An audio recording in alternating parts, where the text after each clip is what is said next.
Good morning and greetings from Stanford in California. My name is Will Chu. I'm the co-director of StorageX initiative along with Yicui. We are delighted to welcome you to our special symposium today. Over the past 3 months, we have convened an international panel of speakers and viewers such as yourself. Thank you so much for contributing to this event. Today is no exception. I'm delighted to introduce two outstanding energy storage scientists and leaders from Europe. Today, we'll first hear from Professor Christina Edstrom. She's a professor from Uppsala University in Sweden, and she's very well known for her work on understanding interfaces in lithium-ion battery cathodes. In addition to her scientific accomplishments, she has also a number of leadership roles in Europe. She leads the Edstrom Advanced Battery Center, which is the largest of its kind in the Nordic countries. And more recently, she's also the spokesperson for the European Union project Battery 2030 Plus, working on sustainable battery technology development. Christina will talk about both aspects, the science and also the research infrastructure needed. So we're very much delighted to hear from Christina. The second speaker is going to be Professor Saiful Islam from the University of Bath, also from the Department of Chemistry. Saiful is a pioneer in using computational methods to understand ionic transport and redox phenomena. He is very well known for his work in several elements, hydrogen, lithium, oxygen, and iodine. And I just realized it actually spells helo, which makes me think of Hawaii for some reason at the moment. Maybe that's a good way to describe how I'm feeling. Maybe some of you feel that way as well. And like Christina, he also serves a number of leadership positions. Among them, he is the head of the cathodes theme in the UK's Faraday Institution and also UK's flagship program on battery R&D. So today I'm delighted to hear from both Christina and Saiful and hope to have a spirited discussion with you, the audience, and also with them at the end of the seminar. So with that, let me ask Christina to come to the screen and tell us more about her activities and Battery 2030 Plus. Christina, please go ahead. Thank you so very much for this very kind introduction to me. And I have nothing more to add, more than that I'm also actually a trustee of the Faraday, so I can give you a very broad picture of what battery research is in Europe. And my talk will be a lot centered on what's going on in Europe at the moment, but also, of course, how my own research is linked into that. And Battery 2030 Plus is a large-scale, long-term European research initiative. And that explains my title, Long-Term Visions and Research Needs for Studying the Batteries of the Future, because that is really what we have been asked to do for the European Commission, to make a roadmap which actually has a vision longer than 10 years to actually be able to put sort of different schemes and research projects on the agenda. And you can say that battery research has been of interest in US for a long time, in Asia and Japan and Korea, China also for a long time. And why is Europe awakening up now, quite late in this, when most of the production is done in Asia? Well, it is the expected large growth, because we have ambitions in Europe stated by the European Commission that we should be the sort of first climate neutral continent in the world. And if you have this kind of vision and mission, you have to put actions in order. And batteries is one out of several, but key technologies to enabling this. And of course, this picture comes from European Commission. It is the electromobility, the transport sector, which is important. And then we can see a growing sector for energy storage, large-scale storage, to actually enable more of renewable electricity production into the grid. And if you look at the right-hand side, you can see what do we expect, what kind of global battery demand do we expect per region. And then you can see that China in itself is a very good example of a country now driving climate change technology, and they will have a lot of needs for their own market. You can see that Europe has also a growing expectations of more electric vehicles, etc. And actually expect more than US. And I think that is because it's a clearer vision in Europe what we want to achieve when it comes to climate neutrality. In my own country, which is Sweden, we even say that we should be the first fossil-free country in the world. We'll see if we manage with that. We're only 10 million people, so we are not a very large country. And European market, European Commission is putting up a lot of regulation and to support this transition. And one example, which is affecting also US and other countries outside Europe, is that we have put a restriction on how much carbon dioxide emissions a personal car can emit. And very late, just half a year ago, right before the COVID crisis, we also had regulation for heavy duty vehicles, how much carbon dioxide they are allowed to emit. And this means that if US companies want to sell cars in Europe, they have to obey to these legislations. And there's even a new battery directive coming up soon, which also will be a lot pushing this.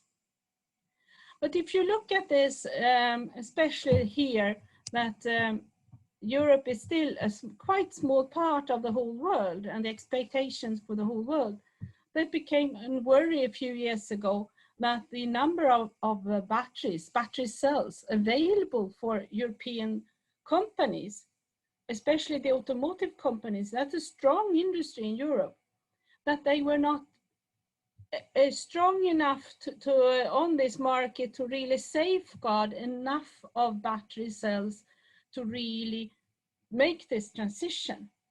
So there is now a strong commitment in Europe to try to increase the number of battery cell producers. And that is a quite new thing. And of course it has the effect that you have Asian companies coming into Europe. LG, the Korean company, they have now one of the largest factories, is actually in Poland. In my country, we have a new company called Northvolt, who is building on Swedish green sustainable electricity and on a lot of mining opportunities we have in Scandinavian countries where we have graphite, we have cobalt, we have nickel, etc. And we are finding more and more of that and now looking for it in the Finland, Sweden, Norway. So here, also in Norway, there is now an idea of open a gigafactory to make battery cells. There is one coming up in UK called British Volt. So there are lots of activities. There is one coming up also in France, and Germany is very strong in this. And this is sort of the report from European Commission in April 2019, where they see that the number of electric vehicles on the road from 2018 would increase dramatically to 2040. And we have 1 billion passenger cars on this globe. So it's actually a lot of new questions that comes up with this. Can we make the battery sustainable enough? Will we have enough raw materials? What does it mean to produce a battery? Will it cost more energy than you actually gain? And so on. But still, even if we don't have the full market of all cars on batteries, it will be a massive growth. And so far we can say that the growth in Europe is considerable if you look at the number of new cars sales. And this means that also the sales of primarily lithium-ion batteries, if you look at the nearest 10, 15 years, that will also grow. And then the hope then for the European Commission is that we also with this a lot of new money put into battery factories in Europe would actually increase the number of jobs. And for 2028, I hope for a share of 7 to 25%. We'll see if we manage to do that in Europe or not. Therefore, I put up a very big sort of program going from research, where you have the battery 2030 plus long-term research, going to more short-term and medium-term research and applied research, with a network called Batteries Europe in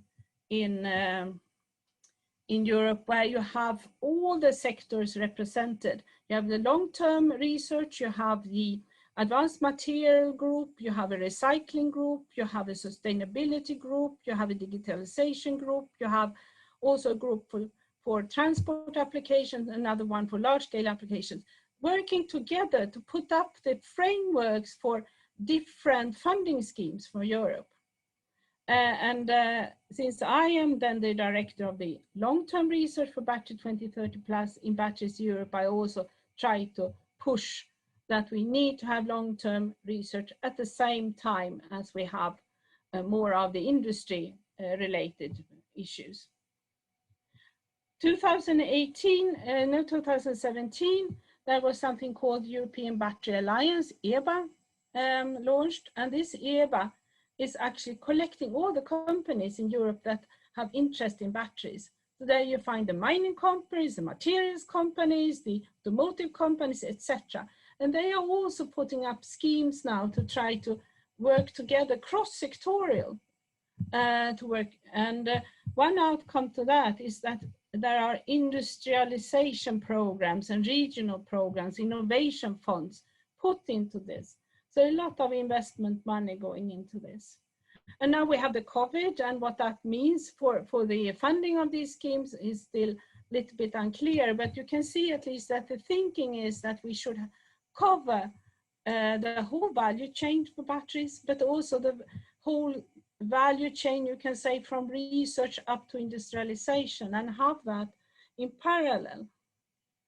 And so it's an interesting development. And of course we miss that UK decided to go for a Brexit, but with Battery 2030 Plus, we do have British scientists also involved in some of our projects, which we think is very important. And Faraday is one of our supporting organizations here. So we try to have a friendly kind of relationship to the best of the citizens in this region. So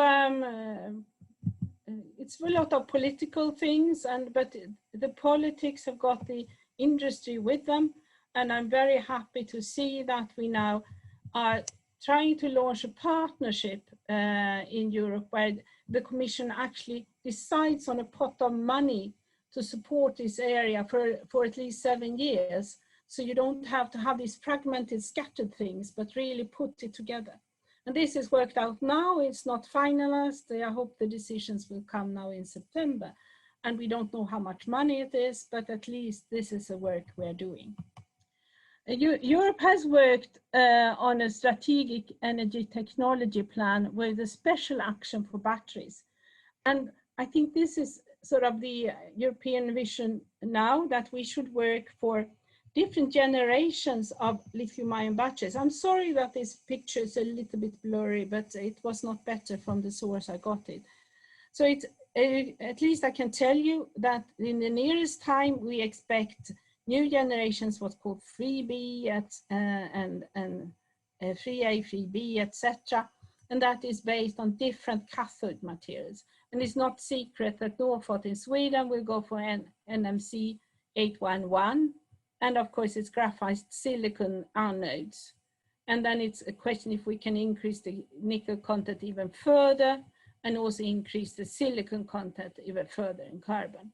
And generation 4 is expected to be all solid-state batteries with lithium as anode, and but also conversion materials and then it's lithium sulfur, and that the lithium oxygen batteries comes at generation 5, and I think there is no really any idea when it would come.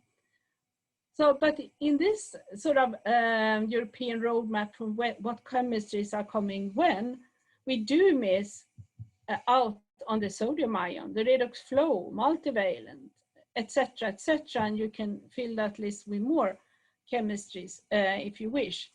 And that is a little bit of a problem, of course, because this roadmap is made for transportation sector.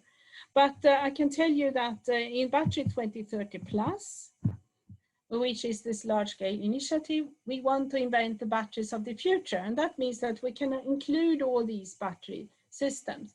And of course, the idea is to provide industry with breakthrough technologies, but also to have long-term European leadership in markets and in applications and in research. And to do this, we said we have a chemistry neutral approach. We don't tell that we are specifically working on redox flow or sodium or whatever. Instead, we are trying to put up schemes that can enable these different chemistries. So we are establishing a battery interface, you know, because we do think that interfaces is not only because of me that I worked on interfaces for a long time, but it's actually because it is a sort of a holy grail still to understand that. And then really to accelerate the materials discovery process. So we try to take a holistic view with modeling tools and high throughput experimental tools. We are very happy to see that Europe is putting money into high performance computing in Euro HPC. We have excellent synchrotrons and neutron facilities in Europe. We see that their joint organizations are supporting the battery research because a lot of our research all over the world use these techniques and a multitude of these techniques. And we think that smart batteries, or I don't know if a person is smart, I don't know if a battery can be smart, but at least smart functionalities in the battery, like self-healing and sensors at a much more detailed way, is something we'll also work on.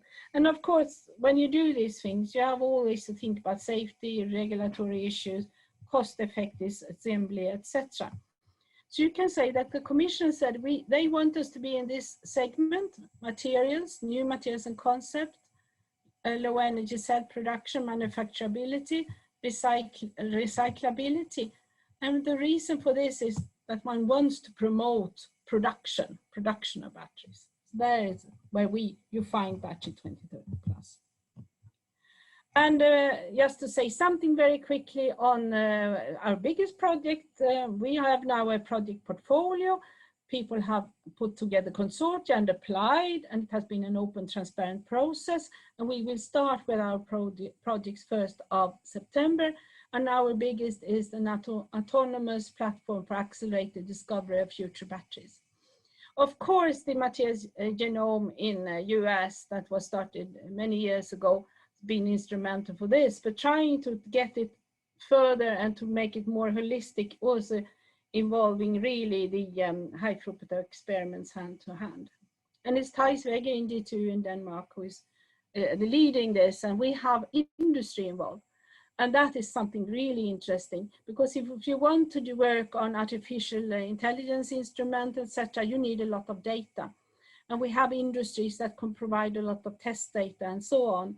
And of course, we have to do that in a very restricted, safe way, so we don't just sort of put the companies in any risk. But they find this interesting to do this artificial intelligence orchestrated discovery. It's called Big Map, had this little logo. And then we have projects, 3 projects on smart sensors, to really go into acting sensing in the cell at a very detailed level. And we have also something to play with new chemistry to see if we can add some self-healing capabilities that the sensors can sort of tick in and make work, inspired by drug delivery systems in medicine and etc. And we have 2 projects starting in the self-sealing and then trying to build in this. And this has, of course, a lot to do also with the big map projects. We are trying to find a portfolio where the different parts can make a flagship for Europe in this Battery 2030 Plus. So we have a roadmap where you can read about our short-term, medium-term and long-term goals. And you can follow us on Twitter and LinkedIn and see a little bit more about our launch, our event, the 1st of September. So far, we have done a preparatory work to make this roadmap. And since I then, why am I the leader of this? Yeah, well, I have some leadership experience from other big projects, but I also lead this Edstrom Advanced Battery Center in Sweden. And we do some research, of course, is relevant to the program we have. And if you look at the batteries, they do degrade, and how fast they degrade depends on how much they are used and how they are used rather than how much they are used. And if you look at the battery, I got this picture from Jean-Marie Tarascon. You have many interfaces that you can define in a battery. So if you really want to pinpoint the details in this, you have to use a number of techniques. It's not so simple that you can use just one technique. And many of the reactions are so subtle that the techniques we have their limitations. And if you want to push some techniques, you have to work together in larger consortia to do this. And of course, there's a whole list of reasons for degradation in batteries. And if you make it very short, you have loss of lithium inventory, you can have drying out of the electrolyte, you have salt from that precipitates in the different pores.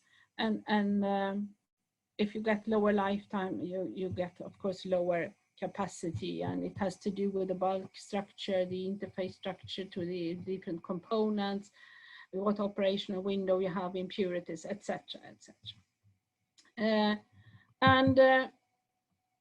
We started early, and I think sometimes you can actually go back. It's so much published in this area, so if you go back a little bit in literature, you might find that we did things before.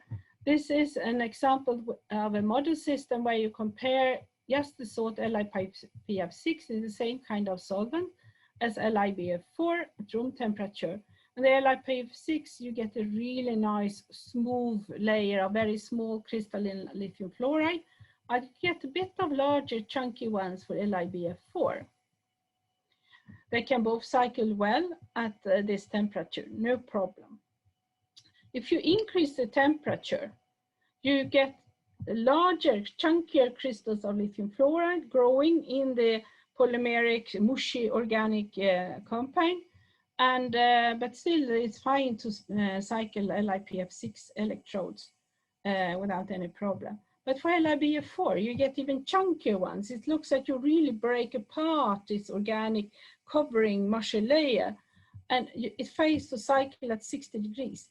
If you have a fully lithiated graphite, it will just, lithium will go out. You can see that this was made 2001. So we can also see from the studies we did then, so it was very much based on microscopy and XPS studies, that this lithium fluoride layer was sort of small crystallines all through these organic layers. It was not just a layer close to the surface. So it was sort of spread out. And that was lost with the other one. And if you think, what is the difference between the salt? Well, this gives the Lewis acid BF3, which is much more reactive than the Lewis acid PF5. So that's one explanation. It was a pity because LiBF4 is more stable in a bottle in the lab than LiPF6. That degrades and easier get yellow and absorb. It's much more hygroscopic. But so this was interesting. And then 12 years later, we used new methods. So you can really use what's called HUXPS. It's a hard X-ray photoelectron spectroscopy. It's a kind of XPS technique where you can tune your photon energy so you can go deeper and deeper in. And there we could sort of more or less confirm that the lithium fluoride crystals, you could see them all through this mushy layer of organics, though you had more of salt reduction products close to the surface and the more of the mushy organic on top of the SEI. And if you look at this case, it was a graphite and this was a lithium iron phosphate, the cathode electrolyte interface is much thinner and it's more of this mushy type of organics that you have on the top here than it is for the graphite. So this inspired us to look at many different systems. And this is a typical, quite new study we done where we have silicon graphite electrode versus LNMC, 1/3 and a third done. And you looking at different salts here and different additives to the salts, we could see that if you really go towards a more organic rich compound, you actually got better cycling. And this is a typical study. You can read many of them in literature, different additives, different ways of combining the additives, etc., etc. And this is a typical example where I would say that we need to accelerate our understanding. We need to much more having, maybe like they have at the University of Münster with Martin Winter's group that he spoke here a few weeks ago, where you have a system where you can screen additives and electrolytes to come further quicker in this, because this it means a lot for the performance. And that's why I think what we hope that we will do in the battery 2030 plus will be important. So many of the chemistries used today in automotive, in electric vehicles, in the batteries are quite good. They can even promise 8 years and even longer if you look at Jeff Dahn's results. But what happens if you go to new chemistries? Then we have again to look at that specific chemistry, what's going on, and try to see if we can generalize some findings or not. And I just got so tempted by sitting here together with Saiful to say a little bit of one of the oxyfluorides, the lithium vanadium oxide fluoride. And these results are from a EU project called LI-Rich FCC, led by Maximilian Fischner from KIT and Helmut Center Ulm in Germany. And this is a lithium-rich disordered rock salt oxyfluoride material. Here you have oxygen and fluorine in different proportions, and you have also lithium vanadium in this structure. And you have a lot of surface degradation and a lot of capacity fading. It has a high theoretical capacity because it can have a 2 electron transfer reaction. I think the first material was suggested by Gerhard Seder 2014, but it was Maximilian Fischner who synthesized it first 2015. And about 2/3 of this capacity is the practical capacity. And here you can see how it really degrades. This is only 50 cycles. And again, using this hackspec and being able to go through the interface through the outer surface into the near surface into the bulk. What can we say about these structures, and can we say something about the degradation? And here are some graphs, and if you go here, up here, you can see that from the left to the right, you go from very close to the surface, deeper and deeper into the material. And if you go down here, you have first the pristine, you have the 1 cycle, the charge, you have 5 cycles, the charge, and you have 50 cycles. And the short story of this is that at the outer surface, the vanadium very quickly becomes redox inactive. So you get vanadium 5 plots, and you can't do so much. But going in, it takes much longer. In the bulk, it takes about 50 cycles to really reach this inactive situation. And if you look at the carbon spectra, what kind of cathode electrolyte interface, because this is a cathode, and we are used to have rather thin cathodes interfaces, like I showed for the lithium iron phosphate case. And here, after 5 cycles and 50 cycles, we can see a lot of organic reactions on the surface, and it's actually growing thicker and thicker. And it seems like instead of having more of a cathode electrolyte interface, we have more of a SEI, actually, like an anode. So just by having these kind of reactions going on in the material, we can induce extra reactions in the electrolyte, which leads to these thicknesses. So this is just in schematics what we think is happening during this, and you can see that it's also quite dynamic. We do from discharge to charge, from discharge to charge, you actually grow this layer thicker and thicker, but it thins out also. So we also can see that, okay, we have some redox activity, but it's probably anionic redox activity. And I have also other spectroscopic data as evidence for that, but that you can read in the paper. So if the degradation starts at the surface, what can we do? We can have additives in electrolyte, we can have surface coating, you know, and we can substitute vanadium, part of it, with some other metal. And of course, all these things we are testing all the time. And also, can we systemize this to more screening situation, like in battery 2030 plus, if we can move faster with this kind of material or discard them. But if you really want to know what's going on in the interface, you have to develop new methods. And this is a very quick example of that you can do ambient pressure photoelectron spectroscopy and then see what's going on in the surface. You can actually cycle the surface.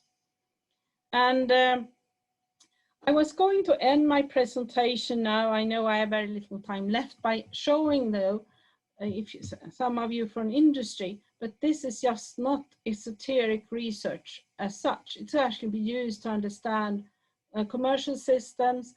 And we do work in Sweden, something called the Swedish Electromobility Center, where we have 2 companies having products in the same segment. They are both selling buses and heavy duty, and that's Scania and Volvo group, and working together to try to understand what's going on in different batteries.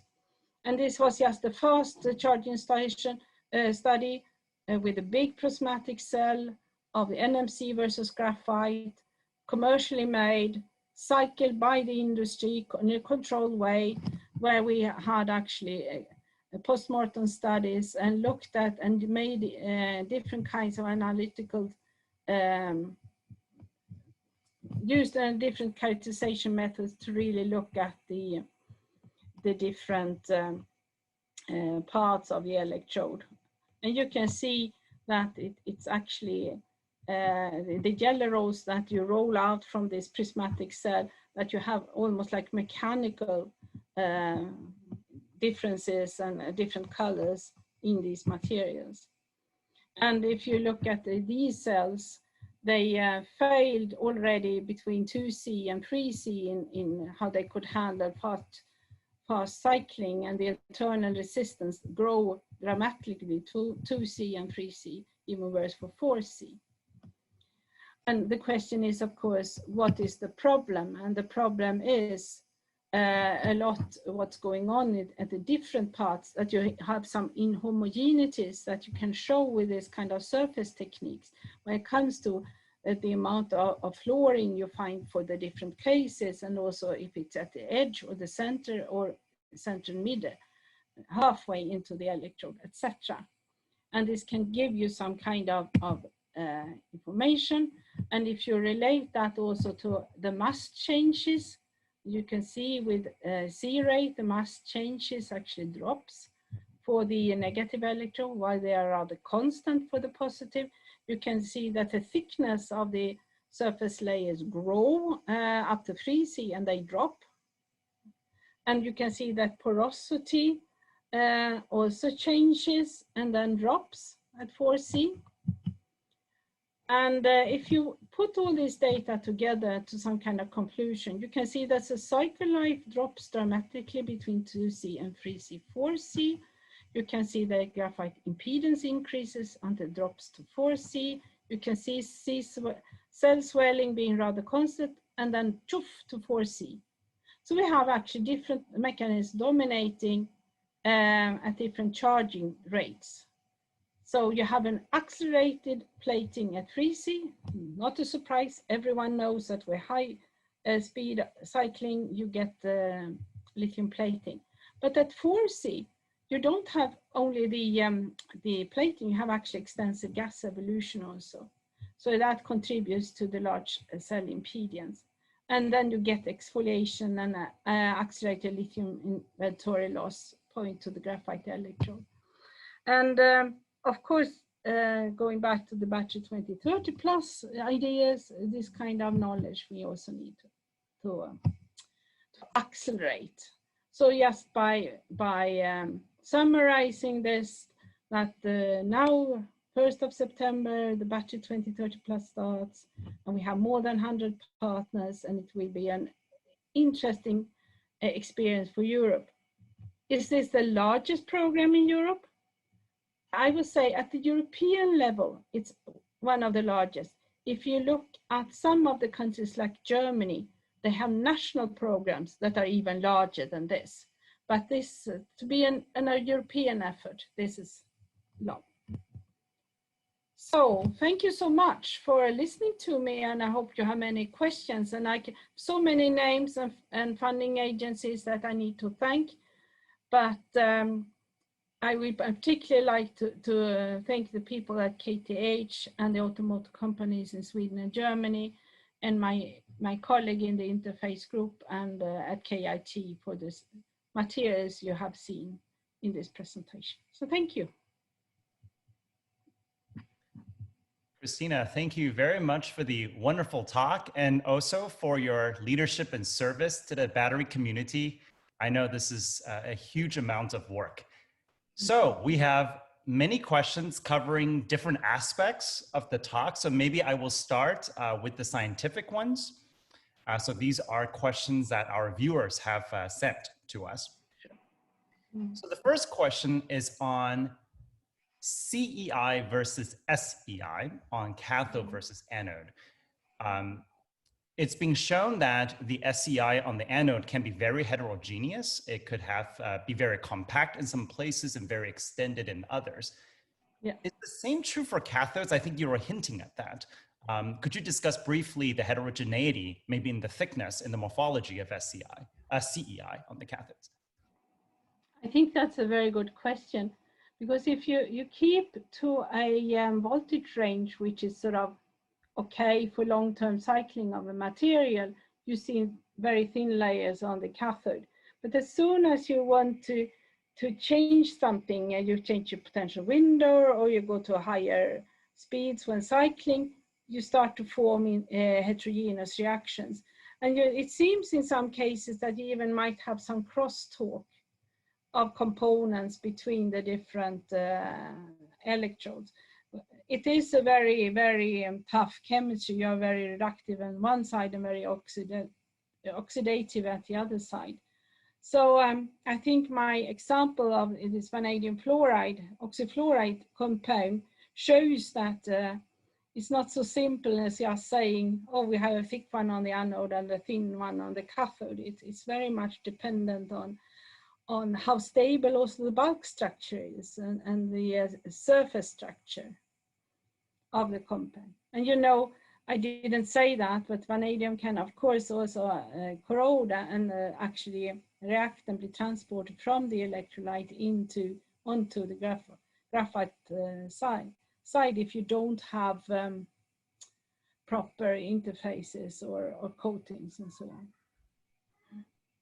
It's a big matrix of things, and that's, I guess, why we work in this area. It is complex, and that's why it's fun. Indeed. The next question is maybe even a harder question. So is it possible, and what is the state-of-the-art knowledge on the ionic conductivity and also the electronic conductivity of CEIs and SEIs and treating them as mixed conductors rather than as ideal solid electrolytes? It's also, that's a tough one. It's a question if the one on the cathode is so thin that you can almost have like electron tunneling through it. It doesn't look like that. It looks, however, like the SCI is more like a physical barrier where you really can have a transport. There it's mainly ionic conductivity. But I think this that really understand how you have the electron transfer reactions, really point that at a dynamic level. That's something we suggest for the next phase of European funding, actually, because it is very intriguing, and we might need laser methods to really be able to pinpoint this in a good way. For the stable systems, though, I do think that we have more of ionic than a little bit of electronic conductivity through these layers. Wonderful, Christina, thank you. So related to characterizing SCIs and CEIs, you showed a lot of results on post-mortem characterization of interfaces. Could you discuss briefly the opportunities and perhaps roadmap for characterizing SCI growth in situ dynamically, so we can understand more about the underlying kinetic processes? Yes, if you want to understand the kinetic processes, of course you have to do it in operando mode, and I think that we are trying to develop now in Europe, and I think in US too, and of course in Asia, ambient pressure systems, because many of the earlier studies, the ones I've shown you, are made with techniques, with high vacuum techniques. So you actually pump off some of the materials, and it's always ex situ and it's always post-mortem, you can say, but we need to see it in live. And of course, with the imaging techniques that both the neutrons and X-rays are constantly becoming better and better, I hope that we can gain more results. But I think we will continue to have to combine different techniques to be able to really say something about the kinetics of it.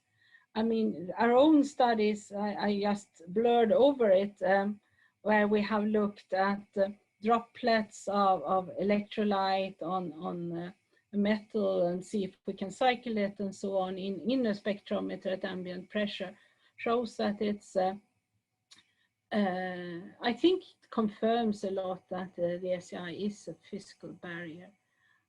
But you can also see from different components when they actually reduce on the surface, which is interesting.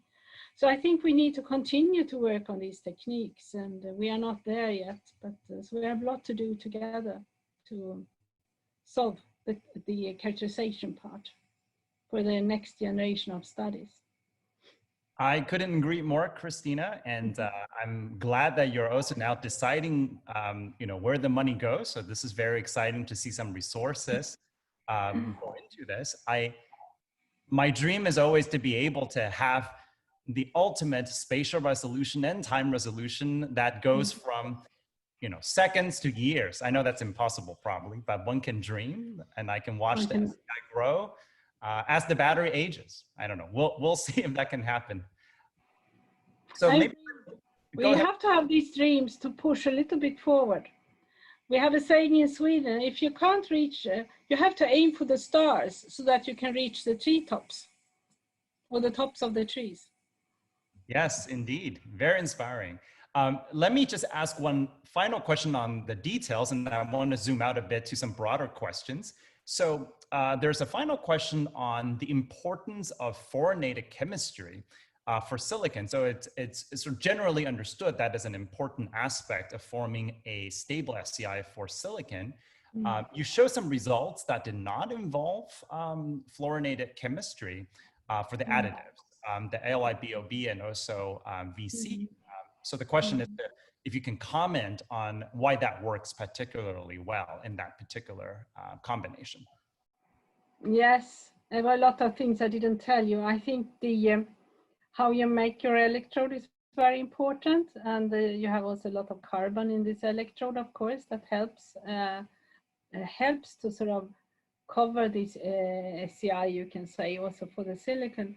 You have also binders, and that is a very big issue in my research group. My colleagues, I have some young colleagues really being smart in thinking of new kinds of binders that can actually help silicon, and try to sort of, yeah. So it's all these things that helps also with the salts, I think, to build this kind of layers. So it's a multi-complex problem again. Complexity seemed to be the overwhelming theme here. This is good for us scientists, I think. Yes. Zooming out a bit, so for the two final questions, you talked about the oxyfluorides as a potential substitution chemistry for the cathodes. Can you talk a little bit about the scale-up challenges of producing oxyfluorides? I think maybe this yes, this vanadium one, I'm not sure that it's more than a model system. But I think there are other ones. I hope that my colleague Saiful will talk about the manganese one, where you can maybe see more of potential for that. I think we have learned a lot about this compound because it has 2 electron transfer reaction. But and this kind of model studies are very important if we want to find something that can be upscaled and commercialized. And of course, everything where you have fluorine chemistry is a bit tough when you're upscaling, I would say. It's also a sustainability question. Right, and this is a good segue to the final question. In terms of cathode scaling up, there's a lot of discussion on the carbon footprints and wastewater in particular during the raw material extraction from the earth and also the processing. Has the consortium thought more about the total environmental impact of material processing, and are there ideas on how to mitigate that? I would not say that that is in the scope of Battery 2030 Plus, but it is in the scope of Batteries Europe. And it's very important for European companies. And the reason why Northvolt is positioned its factory in the north of Sweden is both cheap green electricity from hydropower, but also access to a lot of water, of course, which would mean that in their case, the production will have a lower carbon dioxide sort of footprint. But I think this is extremely important in every aspect of this value chain, or the value circle that I showed you, that we have that perspective. And that is the perspective we have to have also in Battery 2030 Plus. We have to have a manufacturability aspect. We have to say to ourselves, this material studying now, is it possible to really make a good manufacturing of it? This sensoring concept I'm suggesting, can we really upscale that in a fair way that makes it economically and sustainability useful or not? And then we have to select from that perspective. But I think that is a discussion we need to continue with. I can see that some of the coming ideas for projects in Europe will be related to this. Absolutely. Well, this is very exciting to hear. Put funding onto it. Exactly. Thank you, Christina. And before we switch to Saiful here, there was also a few requests from our colleagues in Europe. They are wondering how they could get involved, both from industry and academia, with your programs. So I presume they can email you directly and continue the discussion on how they could contribute. Sure. So Christina, thank you so much for your talk. And now I would like to ask Saiful to come to the stage. Saiful, now the floor is yours. Okay. Well, thank you, Will. And well, I'll start off with thanks and then a confession. The thanks are to you, Will and Yi, for the kind invitation to be part of this excellent series of international seminars. It's a real privilege and honor. And also thank the people behind the scenes at Stanford, Tracy Turner and Justin Warren, because they've been great at getting this set up. The confession is that I'm a bit anxious about this talk. I'm anxious because I'm not exactly sure who the audience is. Usually you can see them. So I suspect there's undergrads out there, PhD students, postdocs, industrialists, and top professors. So I wasn't sure about how to pitch it. So I asked Will, what should I talk about? And he said about 30 minutes. So for the next 29 minutes, I'll give you a flavor of some atomic scale insights into solid electrolytes and lithium-rich cathodes. So as it's a flavor, let me start off with, so the menu is really, I'm going to start off with a brief starter on battery research themes. And then I'm going to move over to the main course, which is to do with solid electrolytes, particularly model systems, these anti-perovskites. And then I suppose for dessert is a final topic on lithium-rich cathodes. And Christina mentioned the lithium vanadium oxyfluoride. I'm going to focus on another disordered oxyfluoride, the manganese archetypal system. And then lastly, a few concluding remarks, maybe some general remarks about the work that we've done and the way forward. So let me start off with battery research themes. I don't have to remind everybody about the makeup of a rechargeable lithium-ion battery. But in terms of research themes, I think one of the most active areas is obviously to do with cathodes, trying to get higher energy densities. So this could be around nickel-rich NMC, lithium-rich oxides, and also polyanion systems, which is, has been a big area, but perhaps slightly less so at the moment. On the anode side, replacing graphite with a bit of silicon, with some silicon, or with silicon completely, and then the holy grail of lithium metal. People are moving away from the organic electrolyte, maybe getting some more solid state batteries. So we're looking at solid state systems. The last thing I was going to say is that obviously beyond lithium ion, there's sodium ion and magnesium. And then beyond intercalation, there's a lot of work on lithium sulfur and lithium air. My two focuses in this talk is going to be around the cathode and the solid electrolyte work. So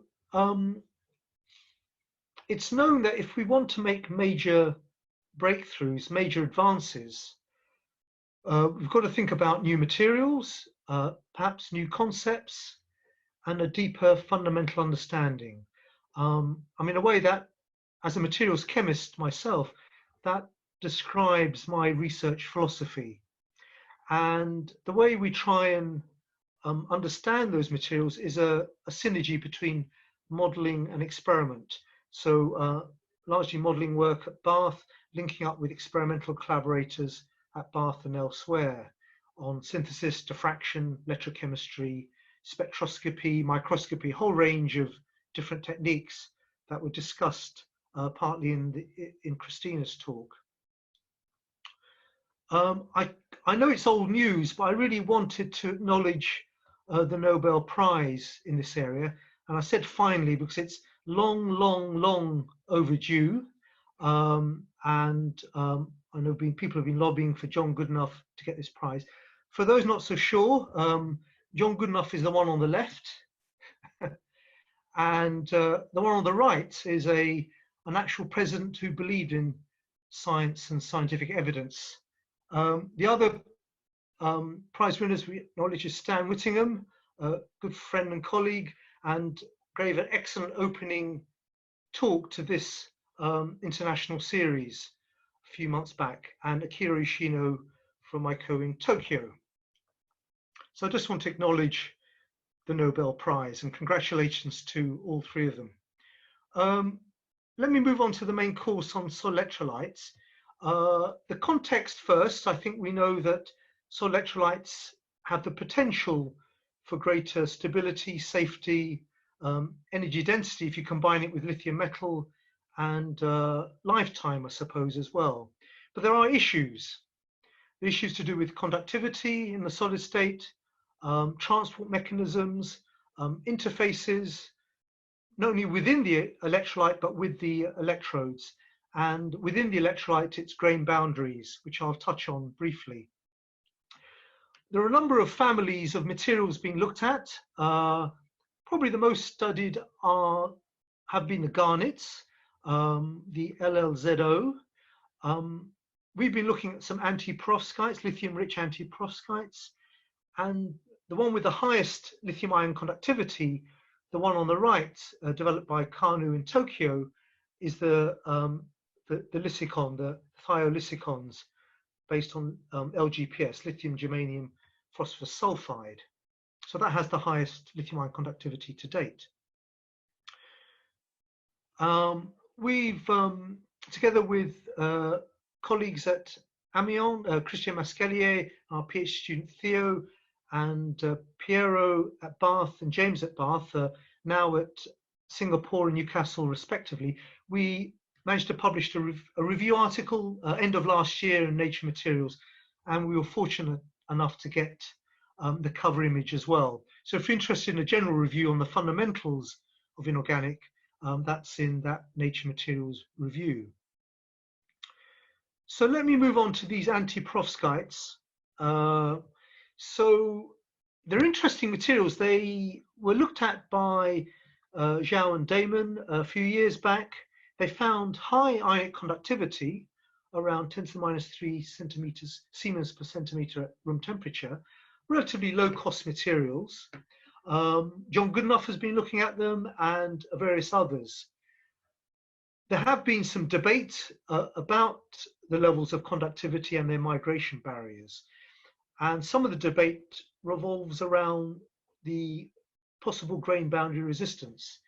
But there's always, as with a lot of grain boundary work, limited atomistic understanding, real quantitative understanding of grain boundary effects.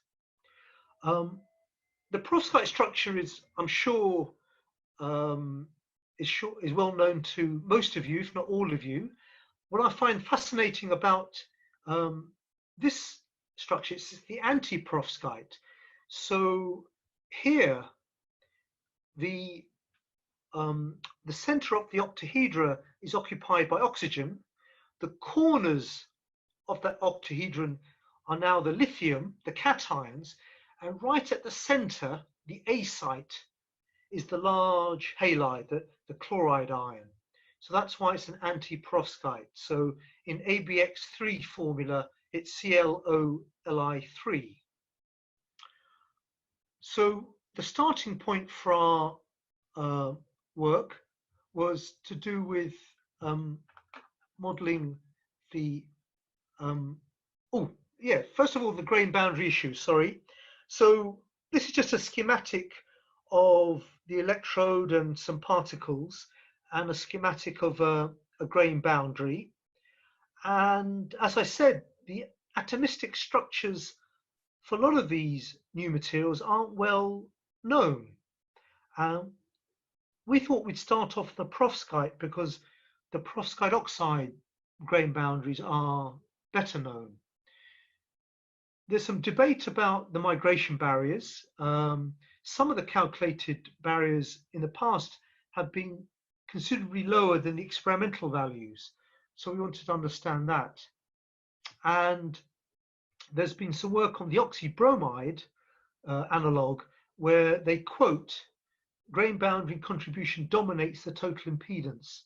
And this is from ACE impedance work, but they weren't sure what the grain boundary structure was. And this is work of Lee and Howard.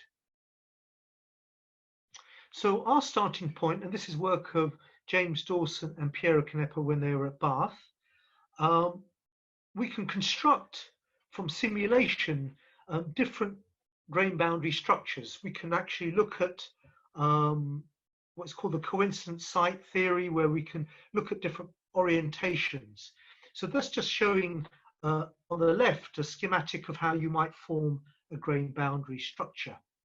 The sigma 3 is observed in perovskite oxides, and particularly barium titanate and calcium titanate. So we modeled the crystal structure, and we've reproduced the bulk crystal structure as you'd expect from simulation work. So the starting point is to look at different grain boundary energies and grain boundary structures. So on the left, we've got a kind of a ball and stick model of sigma 3 and sigma 5. Even if you don't know the notation, don't worry. The sigma 3 is a bit more close packed at the grain boundary. Sigma 5 tends to be more open with lower coordination at the grain boundary structure. We can calculate the grain boundary energies, and I'm just summarizing them as just a simple plots. We find that the sigma 3 have relatively low energies. In fact, they're lower energies than the equivalent sigma 3 in barium titanate. So again, suggesting quite considerable population of sigma 3 type grain boundaries. The sigma 5 are much higher energy, suggesting that they're less common or less concentrated within this anti-perovskite. So the general conclusion here is that the low energies compared to the oxides suggest a high concentration of grain boundaries within this anti-perovskite structure. So the next question is, how do they affect the conductivity? So we performed very long time scale potentials-based molecular dynamics, from which we can derive diffusion coefficients, and then we can actually convert them to conductivities.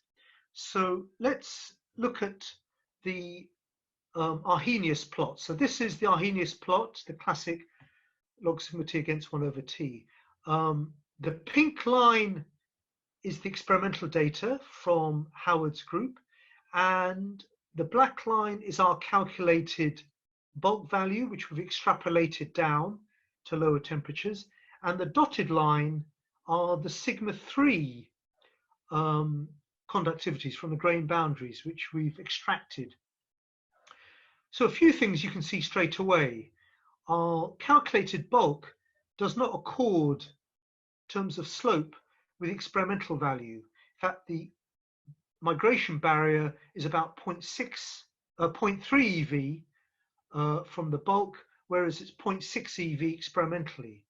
The second thing to note is that we're finding that the grain boundary conductivity is lower than the bulk.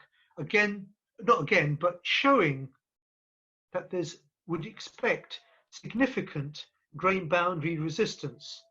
So this is confirming that there would be some significant grain boundary resistance within these materials with a higher barrier and a lower conductivity. So I think from our, this is some work that we published in JAX a couple of years ago, we've shown for the first time in this anti-perovskite some quantitative atomistic insights into the grain boundary resistance and the migration barriers, and helps to explain why the calculated DFT values were lower than experimental if you just consider the bulk migration without considering the grain boundary resistance as well. So we've extended this work, I won't have time to talk about it, but we've extended this work to some sulfides as well, where we find much, much lower grain boundary resistance. The sulfides tend to be quite different from the oxides in terms of grain boundaries. So we extended this work on the anti-perovskites to the hydrated form. The anti-perovskites, there was debate about that they took up water very readily, and this is work of Hood and Song and Yushin, published in Jackson Advanced Energy Materials. Essentially, the OH groups are actually creating more lithium vacancies and can increase the lithium ion conductivity. But the debate really was there any proton transport? And this stems from the fact that for those who've worked on proton conducting perovskites, as I have, there has been considerable work on proton conduction, proton transport in perovskites. But do they occur in these anti-perovskites? So we combine ab initio MD with NMR. So this is some summary of some ab initio MD work where we looked at the mean square displacements as a function of time. As expected, there's no diffusion of oxygen or chloride. Interestingly, there's limited mobility of the proton with significant migration or diffusion of the lithium, as you'd expect. In fact, we can derive a diffusion coefficient of 10 to the minus centimeter squared per second, which nicely ties up with the PFG NMR, the pulse feed gradient NMR work, which also derived a diffusion coefficient of the same order. So why is there limited proton diffusion? Well, if you look at the structure of this anti-perovskite, it's very different from a classical oxide perovskite. The OO separation is now 3.9 angstroms versus typically 2.9 angstroms in barium cerate or barium zirconate. And this was backed up by NMR. This was carried out by Karen Johnston's group up at Durham, and she performed some really elegant NMR work. I'm just summarizing some of her work. I'm not an expert on NMR, so this is variable temperature magic angle spinning NMR from about 19 degrees Celsius up to 106 degrees Celsius. And what we find that the single resonance confirms that the lithium and protons are in a single environment, but also some of the proton NMR suggest that there's no long range transport.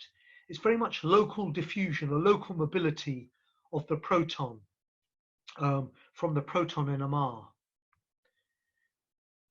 And this is confirmed from the ab initio MD again. So this is on the left, the ion trajectories of lithium around the red oxygens. I don't know if you can see, but you can roughly see some octahedra around the oxygens of where the lithiums are largely located. In red, or these red dots, I've highlighted some lithium hops, some lithium vacancies hops along the edge of the octahedra. So there is lithium diffusion. However, on the proton side, what you see, and this is the proton in black, you see just rotational motion around the oxygen. So there's no significant or no real hopping between the oxygen sites. You can see it's very much localized around the oxygen. So you're getting these OH rotation. And this was published in Energy Environmental Science in 2018. We then looked at what would we do if we changed the proton concentration? And we find that if we increase the proton concentration, i.e. increasing the lithium vacancy, you can see that the conductivity goes up, the actual displacements go up. So we are finding a higher lithium diffusion with increasing proton concentration, which is quite nice because it's another sort of design tuning or tuning mechanism to increase the lithium conductivity. So the take-home message here is that this is seen as a potential electrolyte material. There are some challenges, obviously, but what's interesting is that the proton incorporation tunes the lithium ion conductivity. Because of time, I'll quickly move on to a quick aside. So this is a very quick break before I move on to dessert. I was very privileged and honoured to be invited to give the Royal Institution Christmas lectures for BBC. They're very much a BBC Christmas institution. For those who don't know, many of you probably don't know about them, they were founded by the great Michael Faraday back in 1825. He wanted to promote science to the general public and to school children. It was then televised by the BBC in 1936, and I gave some lectures in 2016 on BBC on the theme of energy, and I showed how a battery works by the lemon. I'm sure some of you have done this as a school demo. You can use a copper nail and a magnesium strip. But I wanted to go large. I wanted to go very large. So I produced, or the group produced, a lemon battery with the highest voltage ever. We used 1008 lemons. We cut them in half to produce 2016 lemon slices. And so this is true cutting edge technology. Sorry about that. And actually the most difficult part was putting those IKEA shelves together. So there's a bit of a Swedish connection there. And we generated 1,275 volts. And that is a Guinness World Record. So if you have the Guinness manual or look on the website, there's a Guinness World Record next to my name and the Royal Institution. So I'm very proud of that. So let me move on to dessert because time is running short.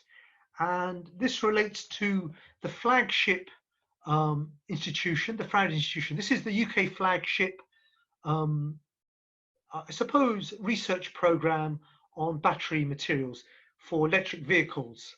I lead one project called Next Generation Lithium-Ion Cathode Materials, called CatMat. There is a sister one called Future Cat, led by Serena Core at Sheffield. I lead this with Ben Morgan at Bath, and our partners are Oxford, Cambridge, Birmingham, Liverpool, and UCL. And I'm sure most of those names are familiar to you. So the background is obviously to try and generate high energy density cathode materials. As you know, the prototype material is lithium carbon oxide. Then we went to NMC. I suppose 622 is about 180 milliampere hours per gram. NMC 811 about 200. And I think in the near term, these will probably dominate the NMC, the nickel-rich NMCs. But there's a lot of research looking at lithium-rich NMC and lithium-rich layered oxides. So lithium-rich here means that the lithium, the transition metal ratio is greater than 1. You increase the capacity by now enabling oxygen redox into the system. But there are significant challenges around voltage fade and surface oxygen loss. But the energy densities are higher, greater than 250 milliampere hours per gram. Some of the key players in this field, I suppose some of the pioneers were Mike Thackeray and Jeff Dahn, but in the last 5 years, considerable work by Jean-Marie Tarascon, Dublé at Montpellier, Bruce at Oxford, Gert Sader at Berkeley, Will Chu at Stanford, and Shirley Meng at Santiago. And some of the systems I've listed there. Because of time, I'm going to just miss the next bit and move over to the next slide. So the other area, as well as the lithium-rich layered, are the disordered rock salt cathodes. And these were introduced with an elegant talk, as always, by Gert Sader. And essentially, you've got the classic rock salt structure. And that rock salt structure now is occupied by the cation sites are a mixture of lithium transition metal ions. The anion sites are occupied by oxygen fluoride for the oxygen fluorides, and for the pure oxides, there might be oxygen vacancies as well. So let me summarize some of the materials. I think the pioneering work, some of it was by Yabuchi, Wang and Seda on the lithium niobium oxides. On the lithium vanadium oxyfluorides mentioned by Christina, there was Fichtner and Hahn. Stan Whittingham has been looking at these, and Bauer and Fichtner again more recently. Some other materials are the pure oxide, the lithium manganese oxide by Prelong, and the manganese oxyfluoride developed by Rob House and Peter Bruce. And I should note right at the bottom left, some really nice work on the manganese D0 systems. So what is it about these systems? So the capacity can be really high, 250 to 320 milliamperes per gram. So we're touching, towards 1,000 in terms of watt hours per kilogram. So we're moving away from cobalt. There's a limited surface oxygen loss, and there's less first cycle hysteresis in many of these systems. So I'm going to focus on some recent work we've been doing on the disordered Roxol oxyfluoride. This has a capacity of about 280 milliamperes per gram, limited surface oxygen loss, and less first cycle voltage drop, which you can see in the schematic on the bottom right. And that's comparing it with the pink line is for a classic lithium-rich layered oxide.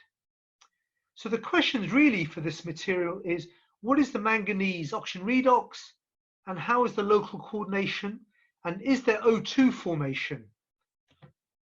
So we did some DFT combined with X-ray absorption spectroscopy and RIX, which is resonant inelastic X-ray scattering. The last results slide, I realize I'm running over. I'm sorry, Will. Sorry, Tracy. The last results slide, I promise. We find from RIX, from resonant inelastic X-ray scattering, evidence of oxygen, bulk oxygen in the bulk. So on the left is the spectra starting from the pristine, going to charged, and then going to discharged. So it is reversible. So the O2 minus is being oxidized to O2 on charge.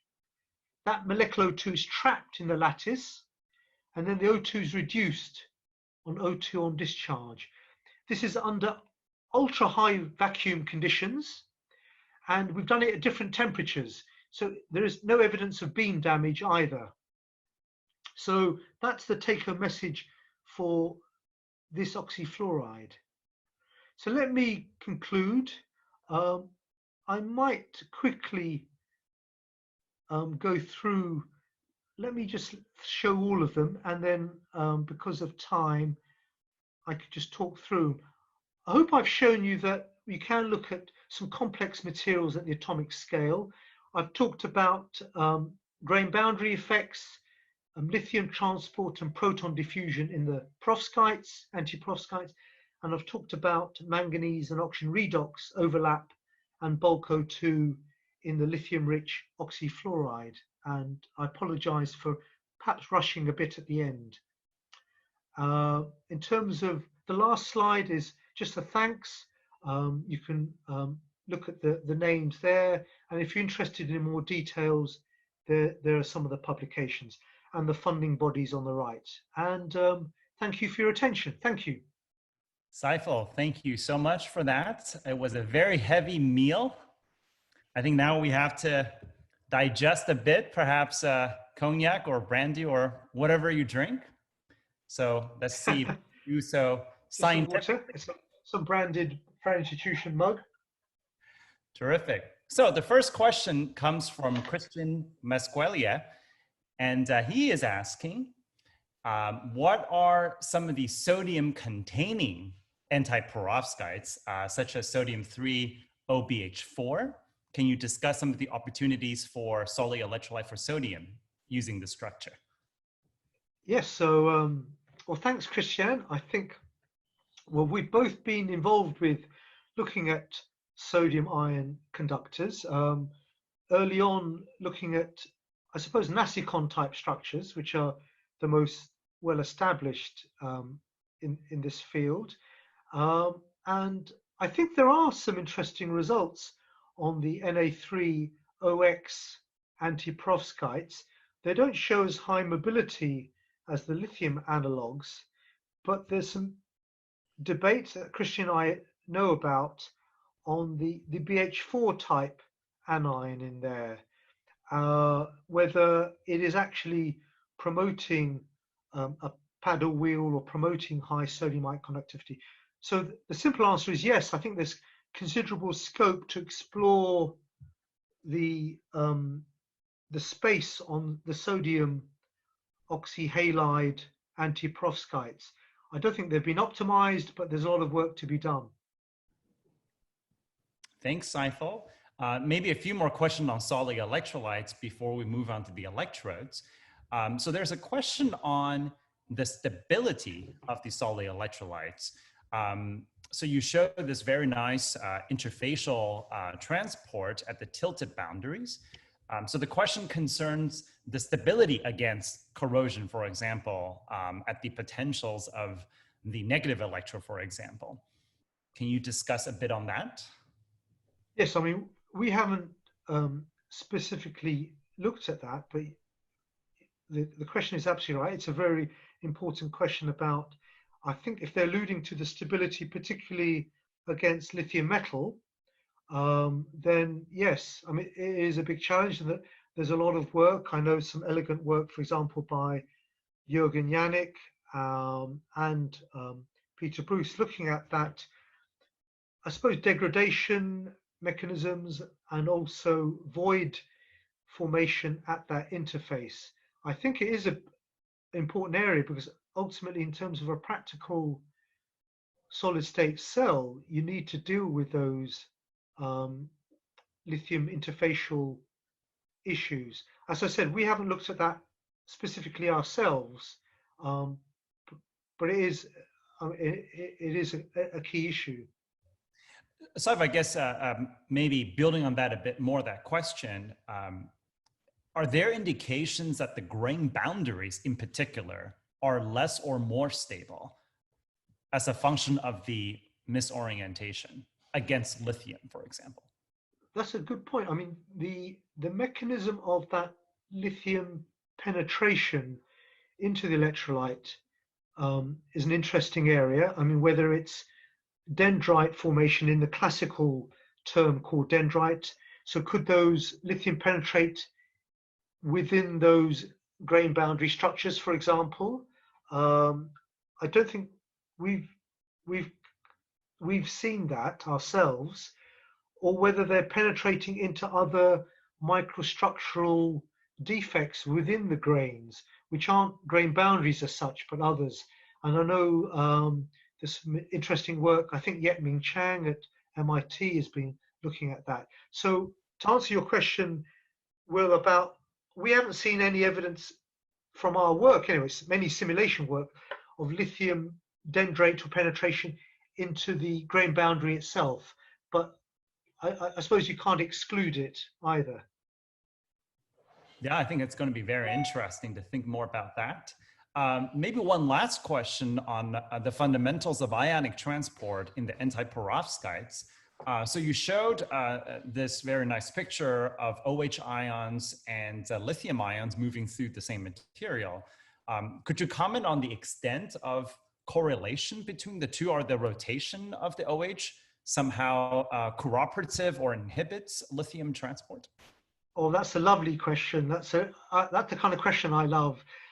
Because of time, I couldn't show a whole host of other slides. So from both simulation and from NMR, indeed, there seems to be some correlation, some cooperative motion where the lithium hopping into those vacancies and the OH rotation in that, now that lithium vacant site is correlated. So there is some correlated motion between the lithium hopping and the OH rotation, which we find from both the ab initio MD and from the variable temperature mass NMR. So thank you for that question. I would show you the slide, but I don't have control over the slide. So, but there is there somewhere. I don't know who asked the questions anonymous, so I'm not sure who to thank in particular. So But that anonymous questioner, if you look at the energy environmental science paper, it's all in there. all right, thank you, Saiful. So maybe this is a good quick segue to electrodes. So still on the anti-perovskite, are there opportunities to introduce redox centers to the anti-perovskites to make them electrodes as well? The simple answer is yes. Yeah. In fact, one of the aspects of the work in the Faraday Institution project that I talked about is exactly that. We are looking at some iron-based anti-perovskites. Excellent. All right. So since Christian had the first question, he can also have the last question. How fast can lithium diffuse in the oxyfluorides? In the cathode materials. Exactly. Yeah, they're showing. So in terms of, they are disordered. So in terms of the percolation, you need some percolation pathways. The diffusion coefficients are of the order of 10 to the minus 9 centimeters squared per second. So they are of the cathode rate. So the rate capability and electrokinetics are good. Outstanding, Saiful. So now I feel a bit more digested. There are many more questions that I could not mention. I'd suggest our audience, please reach out to Professor Islam directly. I'm sure he would be delighted to carry on the discussion additionally. So now if I could ask Christina to rejoin us for just a very quick panel discussion. All right. Welcome back, Christina. Saiful, thank you. Now we have worked through our several courses of meal. I have now the pleasure of asking you some higher level questions. I think we've enjoyed listening to all the detailed scientific discussions. So I'd like to present you with the following question. Saiful, you've been working on computational material science for a long time, and you have demonstrated its utility in predicting and understanding material properties. And Christina, you've been working on advanced characterization of interfaces and such. And in the Battery 2030 Plus, there is a significant focus on how to integrate theory and experiments. And I also noted in your talk, AI, informatics, and data analysis. So I would like to ask a pointed question, if I may. We have done well in joining experiments in theory and data, but obviously the job is far from done. I was wondering first, can we talk about what haven't we accomplished? What are the big milestones that are still ahead of us? And the second question is, how do we get there? So perhaps I can have Saiful speak, maybe from the computational side, and then Christina can comment from the other end, and hopefully we have a better roadmap on how to achieve this integration. Saiful? Oh, I thought Christina would go first, but I'll you go first. So the question was, what haven't we achieved? I suppose in terms of theory, experiments, integration.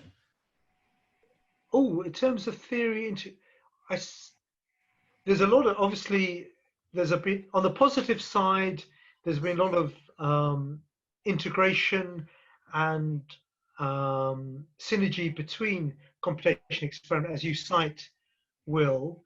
What could we do more? I suppose the areas in terms of some of the key buzzwords that are being used at the moment is that we're going to have a lot more data.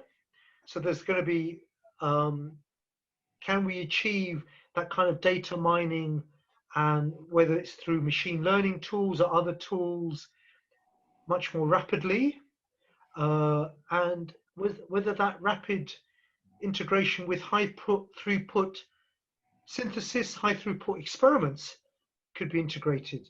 So I suppose the pointed thing we haven't achieved an energy density that is greater than 500 milliampere hours per gram, or so there are some things, targets to get to that we would like to achieve. I think we haven't achieved very, really efficient, maybe I'm wrong here, but really efficient integration of data mining with high throughput experimental experiments yet. But I could be wrong, and I could be proven wrong by others around the globe. So continuing along that pointed question, maybe I can ask one specific question before Christina weighs in as well. I from my point of view, Saiful, and you and I have worked on this, I think using theory to understand phenomena in batteries has been incredible. We've learned so much about mechanisms, especially when they're experimentally inaccessible. But I think the other direction of that, predicting new materials purely from theoretical methods, I think has not been as far along as understanding existing materials. Can you give us a sense of what lies ahead, and what more do we need to do to make these both directions more equal in terms of understanding by theory and also predictions by theory for new materials? I think the issue with the prediction by theory, always the challenge has been that there isn't always just a single parameter to calculate. So you're right. My philosophy as a materials chemistry has always been to get to deeper fundamental understanding. I personally haven't been involved as much on the sort of high throughput screening computational work, and there's been some really good work out there. But I think the challenge from that high throughput is because there are a number of different parameters to make a successful prediction of a really good material. So it isn't just about a migration barrier or a cell voltage. It could be the stability with an interface. It could be grain boundaries. It could be surface oxygen loss. It could be predicting certain formation in the bulk. So there's so many different aspects that sometimes high throughput screening only looks at one or two of those parameters rather than a multitude of parameters. And I think that's the challenge for the computational high throughput screens, that really it should be maybe up towards 10 parameters for every system you're looking at. Saiful, thank you. Christina. Well, I think I agree very much with Saiful and with what he has said, and also what you have said, Will. I think the predictive power with theory is coming closer. I think there have been large advancements, both because of the computers being much stronger, but also our understanding has become much longer. When it comes to high throughput experiments, I think we do generate a lot of data as experimentalists, but how much of them are we really using, and how much of them are we actually trusting? And if you look at the publications, are they really based on a statistical, if you have a good material and show something what you call superior, remarkable, and outstanding, which are concepts I hate, by the way, because that's up to me as a reader to judge if they are or not. Is that the one cell out of 100 which shows really good performance, or is it a true sample of 100 cells, the average of that? And by having a lot of data and the data mining we could do, we can also learn from bad data, I think, a lot that can be useful.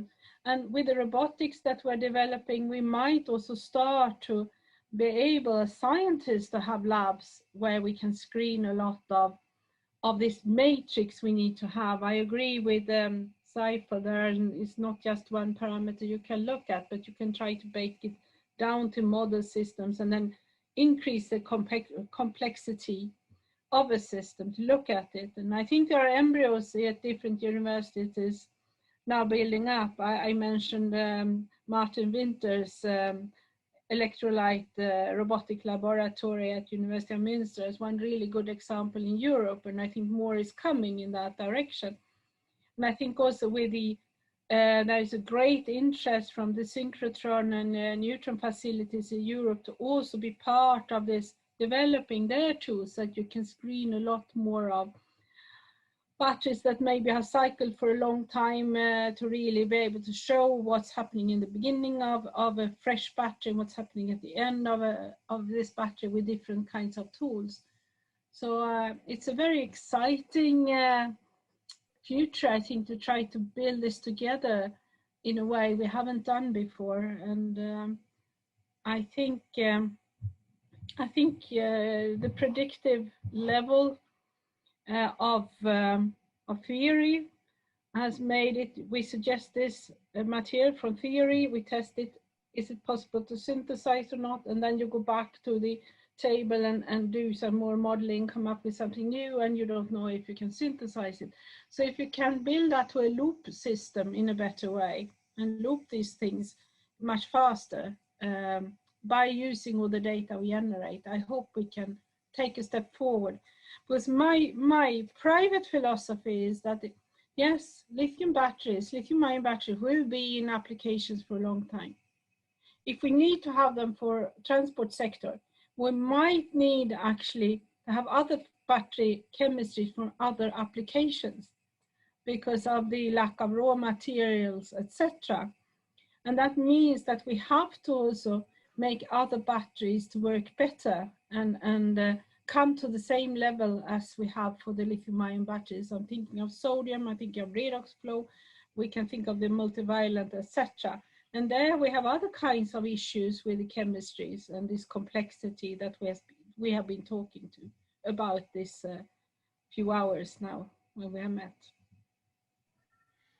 Yeah, certainly agree, Christina. There's no silver bullet, so to speak. And No. the methodologies I think both of you are developing should apply to all of those problems.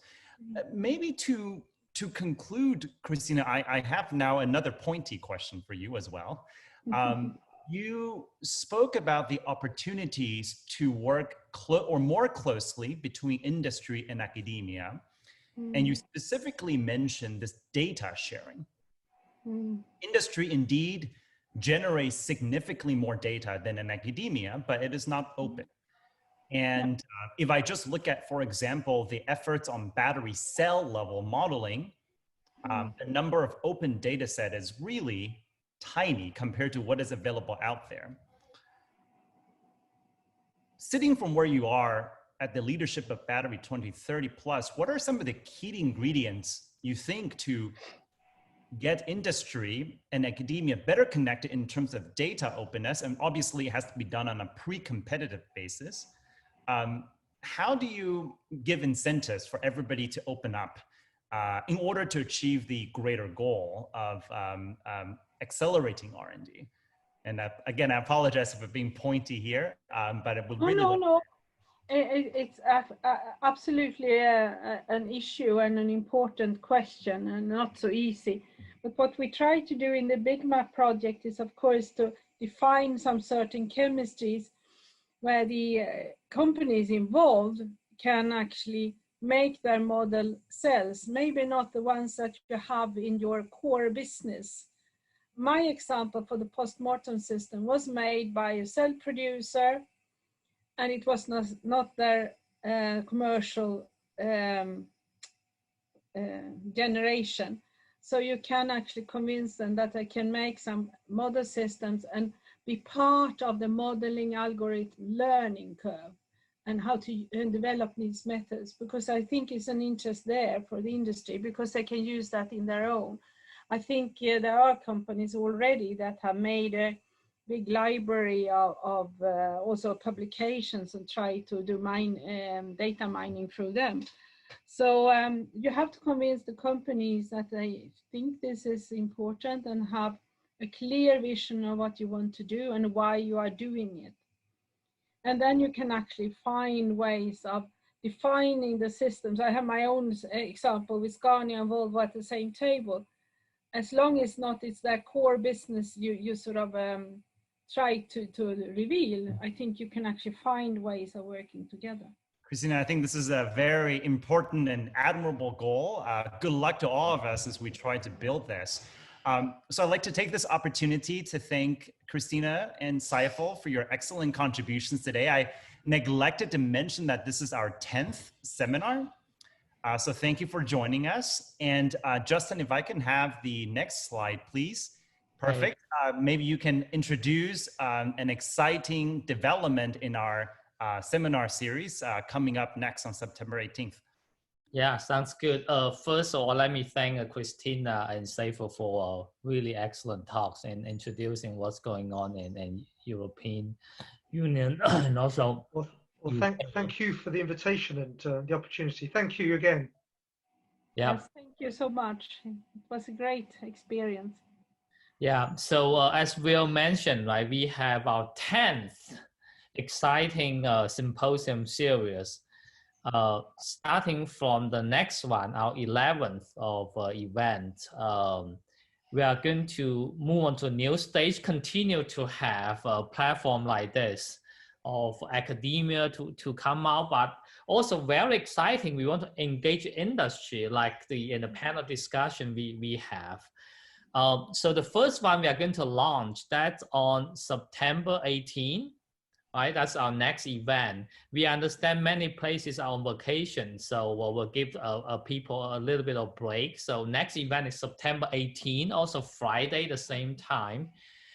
We are going to have industry leaders to come in to present the first panel that's on silicon anodes and pre-lithiation. Dr. Kang San, who is the CEO of Amprius, taking silicon nanowire anode technology and silicon graphite mixture to the product stage. Jim Kirshen, who is the manager of Applied Materials, will also present a new exciting thin lithium foil for lithium metal anode as well as for pre-lithiation. And Sanjeev Kumar, CEO of Zin Labs, will also talk about silicon anodes. We look forward to the engagement of industry with academia, with national lab. I'm sure there will be investors also showing up as well to listen to these talks. Thank you very much all for you and Europe and Asia now staying late. We'll see you next time.